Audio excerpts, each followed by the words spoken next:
یوسف هاشمی خب وقتی دازکای تو سخندانی ورزدت گونم مل پراوانی من ترا چی گو مهربین دانی دادگان پنگاه و سهرگاهی روچات شب کن ایرک بجا و پنهانی که کس مبادا نشتگم کلا گران پرین ماهی که هوت منی دروت و کستمان اهلی حلبتی سرکن اکفی پولی که نشتگم بو رد که میجوری چوت مجبور و حاسمی پولی بگم من کاسدان علم و عالمین مرده اچدان تذکیر رحمانی چرد باشتی او هاشام حالا او داد محمد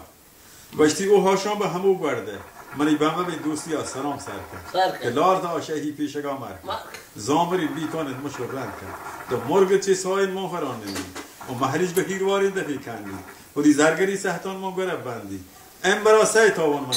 کرده یکی که راه مرکب منا دام خودی بیرون درجه می داره سه آم خودی انگوری گلال کن دست یه برکن قوله سیام هایی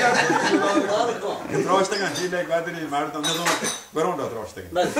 تراشتگان هیله قدری مردم تراش میدم ممر کنان شانی با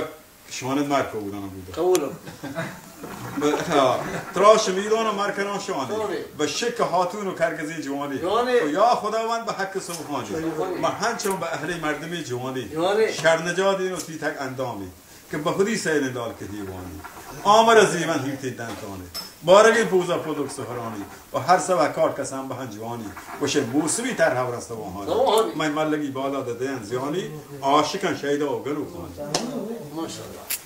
ای الله سکو آجی الله